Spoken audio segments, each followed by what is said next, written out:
Magandang araw, Ginoo. Magandang araw, ma'am. Ako nga pala si Sweet Rosem Tamparong, ang iyong magiging guro sa araw na ito. Bago tayo magsimula ay manalangin muna tayo. Sa ngalan ng Ama, ng Anak, ng Espiritu Santo. Amen. Maraming salamat, Panginoon, sa biyayang natatanggap namin sa araw-araw. Naway bigyan niyo po kami ng lakas at kaalaman sa aming pagpapakitang turo ngayon. Amen. Muli, ako nga pala si Sweet Rosem Tamparong, ang iyong magiging guro sa araw na ito. Kamusta ka, Ginoo? Ayos lang po, ma'am. Magaling kung ayos ka. So, handa ka na ba sa ating paksang tatalakay ngayong araw? Handang-handa na po, ma'am. Mabuti kung ikaw ay handa na. So, bago tayo dadako sa ating paksang tatalakayin, ay maiprepresenta muna ako mga alituntunin sa ating silid-aralan. Pakibasa, Ginoo? Unang alituntunin, huwag magsalita kung may nagsasalita pa. Hintayin matapos ang guro upang magkaroon ng pagkakaintindihan. Pangalawang alituntunin, makinig ng mabuti dahil may naihanda akong mga katanungan.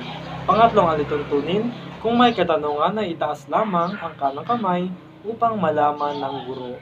So sa una nating alituntunin ay huwag magsasalita kung may nagsasalita pa. Hintayin matapos ang guro upang magkaroon ng pagkakaintindihan. Maliwanag ba? Maliwanag po, ma'am. Sa ikalawang alituntunin, makinig ng mabuti dahil may naihanda akong mga katanungan. Pagkatapos ng ating talakayan ay ikaw ay sasagot sa mga katanungang iyon. At ang panghuli, kung may katanungan ay itaas lamang ang kanang kamay upang malaman ng guro at para maiwasan ang hindi pagkakaunawaan. May karagdagan pa ba, Ginoo? Wala na po, ma'am. Mabuti kung wala na. So sa iyong mga nakikita sa larawan, pakibasa muna sa ating panuto. Tingnan ng mabuti ang mga larawan sa ibaba. So sa unang katanungan, ano ang iyong may hinuha sa larawang iyong nakikita? Ma'am, base po sa inyong nakikita, ito ay may kalabaw, tao, pera, mahirap na tao at mayamang tao, ma'am. Sa ikalawang katanungan, ano kaya ang magiging koneksyon nito sa ating paksang tatalakayin ngayong araw? Ma'am, siguro ang paksang tatalakayin natin ngayong araw na ito ay pumapatungkol sa mga tao o sa antas ng lipunan, sa mahirap at sa mayayaman, ma'am. Magaling! Sa pag-usad ng ating talakayan ay malalaman natin kung ano ba ang magiging koneksyon nito sa ating paksa ngayong araw. So dadako na tayo sa ating layunin. Pakibasa, Ginoo. Pagkatapos ng talakayan, ang mga mag-aaral ay inaasahang una, nalalaman ang mahalagang pangyayari sa maikling kwentong pinamagatang Walang Panginoon ni Deogracias ay Rosario. Pangalawa, natutukoy ang mga aral sa maikling kwentong nabasa. Pangatlo naman, na isa sa puso ang mga aral na nabatid. So nais ko munang isaisip mo ang ating mga layunin dahil pagkatapos ng ating talakayan ay babalikan natin kung napagtagumpayan ba natin ang mga layuning ito. Okay po, ma'am. Magaling. So ating paksang tatalakayin ngayon ay ang maikling kwentong pinamagatang Walang Panginoon ni Deogracias A. Rosario. Handa ka na bang makinig, Ginoo? Handa na po, ma'am. Magaling kung ikaw ay handa na. Ito ang buod ng Walang Panginoon. Pakibasa, Ginoo. Walang Panginoon. Ito ay kwento ng isang lalaking nagngangalang Marcos na sukdulan ang galit sa mayamang asenderong si Don Tiong. Si Don Tiong ang kontrabida sa buhay ng pamilya ni Marcos. Siya ang dahilan kung bakit namatay sa sama ng loob ang ama, dalawang kapatid at kasintahan ni Marcos. Ang kasintahan ni Marcos ay si Anita, anak ni Don Tiong. Ilang beses nang titimpi ni Marcos ang kanyang galit kay Don Tiong, kung hindi lang dahil sa ina niya ay matagal na sanang wala sa mundo si Don Tiong. Para kay Marcos, ang pang-api ni Don Tiong ay hindi lamang simpleng pang-aalipin sa pamilya nila, kundi pagyurak na rin sa kanang dangal at pagkatao. Sina Marcos ay pinagbabayad ng buwis para sa lupang kanilang sinasaka, kahit na ito'y kanila pang minana sa kanilang mga ninuno. Dahil sa walang kakayanang pagtanggol ang kanilang karapatan, napilitan silang magbayad ng kanilang sariling pag-aari. Iyan ang dahilan ng pagkamatay ng kanyang ama at dalawang kapatid. Namatay silang punong-puno ng sama ng loob kay Don Tiong, na matagal nilang pinagsisilbihan. Lalong sumidhi ang galit ni Marcos kay Don Tiong nang malaman niyang ang dahilan ng pagkamatay ng kanyang kasintahan na si Anita ay mismong ang kanyang ama na si Don Tiong. So dito sa unang slide, makikita mo talagang si Marcos ay may nararamdamang sukdulan na ang galit niya kay Don Tiong, na kung saan si Marcos ay isang magbubukid na pinag-uupa ng kanilang sariling bukirin. Ngunit itong si Don Tiong ay sanggahamang hasendero na kung saan ang nasa isip niya ay magkapera at magkapera. Inisip niya ang kanyang ang sila Marcos ay isang alipin niya lamang. So, usad tayo. Pakibasa. Sinaktan ni Don Tiong si Anita na siyang ikinamatay nito. Sa dami ng mga nawalang mahal sa buhay ni Marcos, hindi katakatakang takot siyang marinig ang animas, ang malungkot na tunog ng kampana. Hindi pa naman humuhupa ang galit niya. Siya namang pagdating ng isang kautusan ng pamahalaan na sila ay pinapaalis sa kanilang tahanan. Ngayon pang malago na ang kanilang palayan dahil sa dugo at pawis sa maghapong pagbubukid. Binigyan sila ni Don Tiong ng isang buwang palugit upang lisanin ang lupang kanilang tinitirhan. Alam niyang ang mga pangyayaring ito ay mula dahil sa kay Don Tiong at dito at doon po ma'am. So, dyan, sa ikalawang slide na iyan ay pinag-uutos ni Don Tiong na paalisin sina Marcos sa bukid, na kung saan ginamit ni Don Tiong ang kanyang kapangyarihan para mapaalis ang mga magsasaka doon sa bukirin na kailanman ay hindi sa kanya. So, si Don Tiong sa slide na ito ay makikita mo na talaga ang suliranin sa kwentong Walang Panginoon ni Dio Gracias A. Rosario. Dito na nagsisimula ang suliranin ng dalawa. Pakibasa. Habang naglilibot si Don Tiong sa bukirin, pinakawalan niya ang kanyang kalabaw at hinayaang suwagin ang kawaawang si Don Tiong.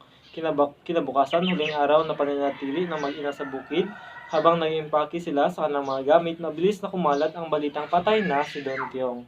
Mahinahong pinakinggan ni Marcos ang malungkot na tunog ng kampana o ang animas, hindi tulad niyang ang kaluluwa ng namatay na si Don Tiong ay mas naisip niya ang kanyang matapang na kalabaw. So, dito ay nag-ala Don Tiong si Marcos. Nagbihis siya na parang si Don Tiong, pinahirapan niya ang kalabaw para pag makita na ang kalabaw si Don Tiong ay susuwagin ng kalabaw.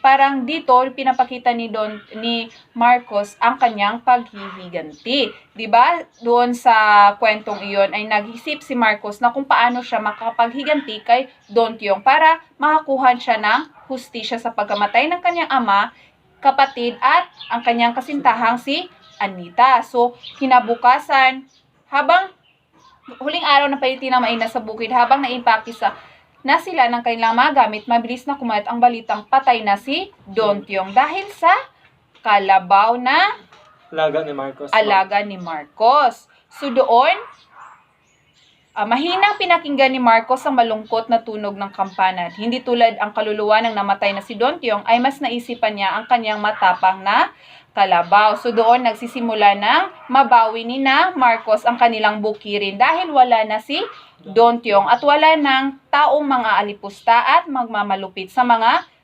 magbubukid. Naintindihan ba ang kwentong ating nabasa ngayong araw? Naintindihan po, ma'am. So, kung naintindihan ay may mga katanungan akong naihanda dito. So, pakisagot ang unang katanungan. Basahin. Tungkol saan ang maikling kwentong Walang Panginoon ni Dio Gracias ay Rosario? Ma'am, para sa akin ito ay pumapatungkol sa isang taong mahirap at isang taong mayaman, na kung saan ang taong mahirap ay inaalipin ng isang mayaman at gahamang asyendero na si Don Tiong, at ito ay pumapatungkol sa sakit ng lipunan, ma'am, ang mapang-alipustang mata ng lipunan at ang mapang-aliping kamay ng mga tao, lalong-lalo na ang may kapangyarihan at nasa mataas na pwesto ng lipunan, ma'am. So, tama ang iyong mga sinabi. So, ito ay pumapatungkol sa estado ng pamumuhay sa lipunan, na kung saan si Don Tiong ay nagpapakita ng mataas na antas sa lipunan at si Marcos ang nagpapakita ng sa ibaba ng antas ng lipunan, na kung saan minamaliit ni Don Tiong si Marcos. So, ikalawang katanungan. Sino ang pangunahing tauhan sa kwento, ma'am? Si Marcos po, ma'am, ang mahirap at magsasaka sa kanilang bukirin, ma'am. Sa ikatlo. Ano ang suliranin o problema na kinakaharap ng pangunahing tauhan sa kwento? Ma'am, para sa akin, base sa aking kaalaman tungkol sa iyong sinabi kanina, ma'am, ang pangunahing suliranin o problema na kinakaharap ng pangunahing tauhan ay kung paano siya makaganti o paano siya gagawa ng paraan upang makaganti sa nangaalipusta at nagpapahirap sa kanyang pamilya, ma'am. So, sa pang-apat na katanungan, Base sa nabasang kwento, ano ang mahalagang aral na iyong mahahalaw sa totoong buhay?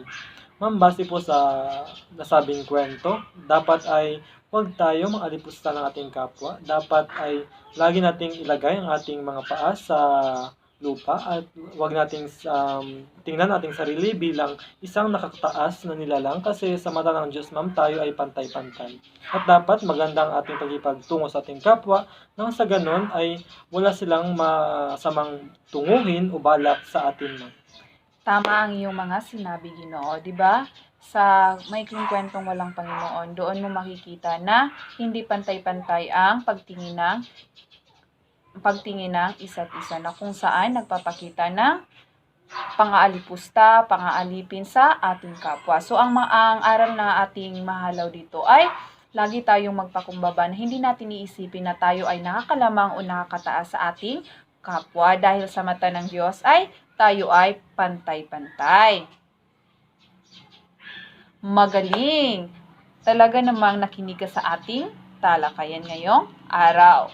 So bago tayo magsisiuwian ay nandito ang ating takdang aralin at kasunduan. Pakibasa ang ating takdang aralin. Ang ating takdang aralin at kasunduan sa liksikin ng maikling kwentong pinamagatang Pingkaw ni Isabelo S. Sobrevega at suriin gamit ang elemento ng maikling kwento.